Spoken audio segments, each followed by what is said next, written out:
In the year 21XX, the fate of mankind was forever changed by the discovery of the long-buried Megaman X by Dr. Kane. By studying X's design, Dr. Kane was able to create a new breed of super-advanced robots known as Reploids. These androids possessed complete free will and were mental equals to humans, and their creation ushered in a new era for humankind.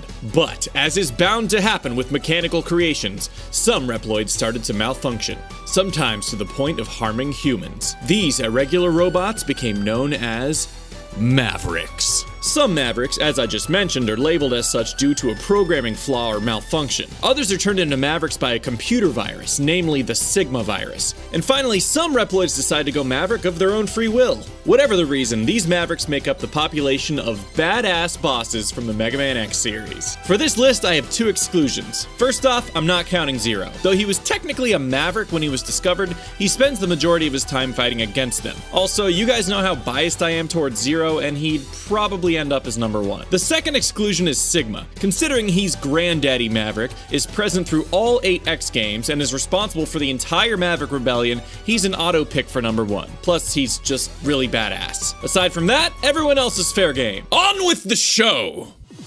Number 10!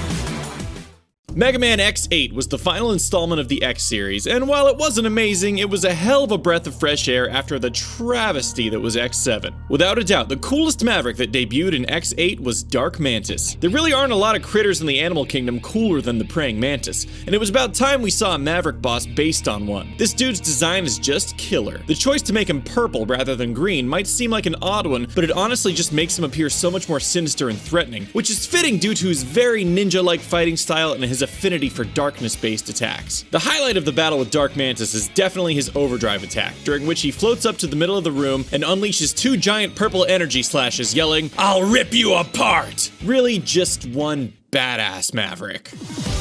Number 9!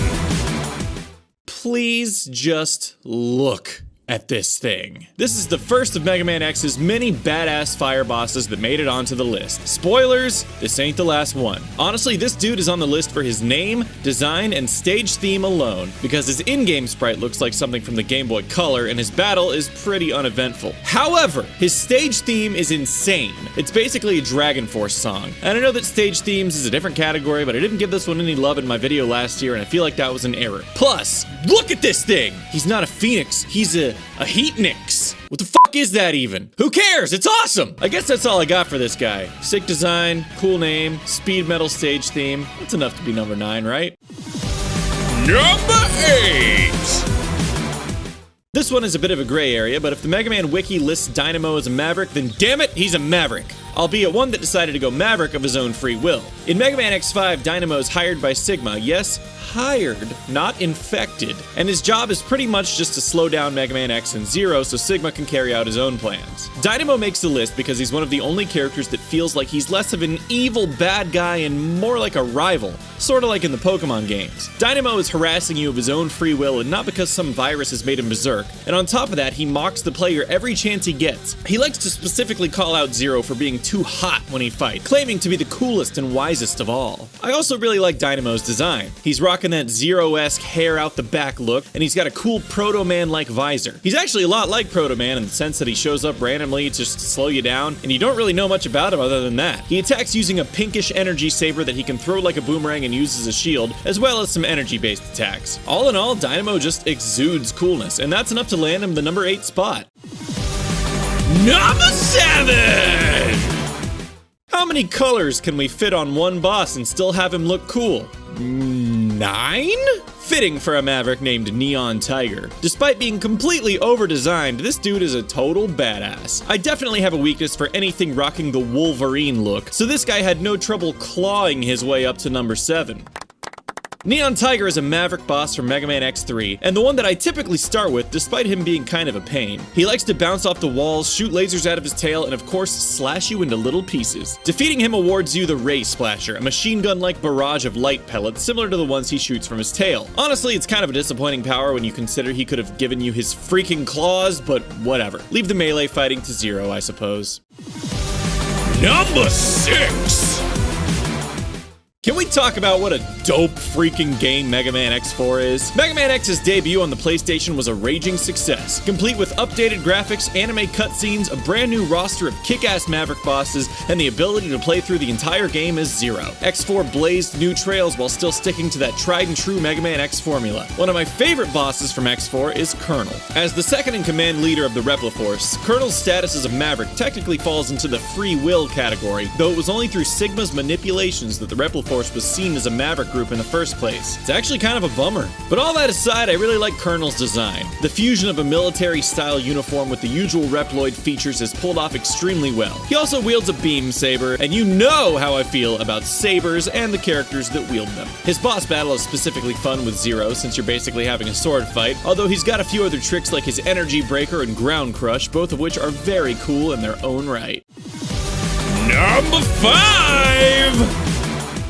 MegaMan X2, you beautiful beast of a game. Everything from your music to your plot to your roster of insanely cool Mavericks has me completely smitten. My favorite of the 8 Maverick bosses? Wheel motherfucking Gator! I'll start by saying I have a bit of an affinity for alligators, considering I grew up in Florida and I'm pretty sure they're our state bird. I also graduated from the University of Florida, whose mascot is of course the Florida Gators. But all that aside, I love this dude. His battle takes place in a pool of red stuff that I very much like to think is blood. Whose blood?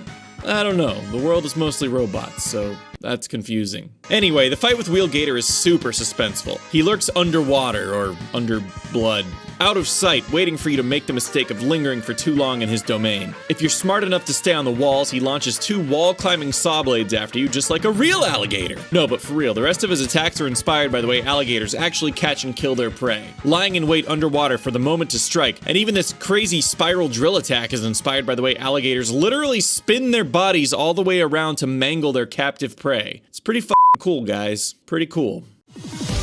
Number 4! I just realized the huge flaw in doing a top 10 Mavericks video. I already did one on the top 10 boss fights in the Mega Man series, and we're about to start repeating some shit. But you know what? That was 5 years ago, and that's how long I've been doing this. 5 years. So anyway, Agile is super cool, right? He's an X-Hunter, a new class of Maverick introduced in MegaMan X2, specifically designed to hunt down MegaMan X. So I guess that makes him a Maverick hunter. I've already talked at length about the high stakes of taking out Agile and his buddies. They're guarding Zero's parts, and if you get him back, you get Zero back on your team, etc, etc. But man, this dude with his cocky attitude, swag-tastic outfit, and of course, beam sword, is the perfect storm of Maverick badassery to me. He attacks with a super fast dash and flurry of blade strikes, as well as being able to fire a huge crescent beam across the room from his sword. Once you get his pattern down, he's pretty easy to beat though. Agile left an impression as a badass on me since I first played X2, and my opinion of him is not likely to change anytime soon. Number 3! There are a lot of kick-ass fire Mavericks in MegaMan X. You got Flame Stag, Burn Dino Rex, Blaze Heatnix, Fire Cock. But if I had to choose one to rule them all, definitely Magma Dragoon. See, I told you I was gonna start repeating shit from 5 years ago. Dragoon is kind of the rival boss in MegaMan X4. You encounter him in the intro stage, which helps to set up the story of Repliforce being manipulated by Sigma and labeled as Mavericks. First off, look at this guy. He might be called Dragoon, but I think it's safe to say he's straight up based on a dragon. I mean, the dude can literally breathe fire, so there's that. He's also apparently a Street Fighter character because he can fire off Hadoukens and Shoryukens like a madman. I love fighting this guy. There really isn't much Zero gains throughout the course of X4 that makes him much easier, so it's really just a skill test, which is why I like hunting him down first when playing as Zero. It makes you feel like such a badass to beat this dude Robo. Defeating him awards you my favorite Zero technique in the game, Ryu Engine, a rising flame slash that's super useful for taking down enemies above you. Number 2!